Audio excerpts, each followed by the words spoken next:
28,000 అక్రమ కట్టడాలున్నాయండి. హైదరాబాద్ లో వర్షం నీళ్ళని తీసుకుపోయేటువంటి నాలాల మీద, స్టామ్ వాటర్ డ్రైన్స్ మీద 28,000 అక్రమ కట్టడాలని మెర్సీలెస్ గా ఒకటి మాత్రం చేస్తున్నాం. ప్రతి సర్కిల్ కు ఒక ఫ్లయింగ్ స్పాట్ పెట్టమని ఇప్పుడు చాలా సీరియస్ ఆదేశాలు ఇవ్వడం జరిగింది. హైదరాబాద్ లో అక్రమ కట్టడం కడితే నిర్దాక్షిణ్యంగా కూల్చివేస్తాం. ఇక నుంచి అక్రమ కట్టడాలు ఎట్టి పరిస్థితుల్లో హైదరాబాద్ లో అనుమతించబడాయి. నంబర్ 1.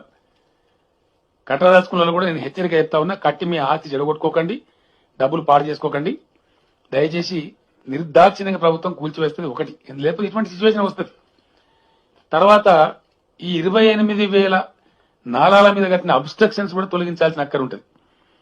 మీడియాతో నా ప్రార్థన, దయచేసి మీరు ఇప్పుడు ఎట్లయితే రిపోర్ట్ చేసినారో సమస్యను, ఇవి కూల్చేటప్పుడు కూడా మీరు పాజిటివ్ ధోరణితో కరెక్ట్గా కూలుస్తున్న ప్రభుత్వం మీద సపోర్ట్ చేయాలి. అది ధర్మం. ఎందుకంటే మరి సమస్య పోవాలి కదా.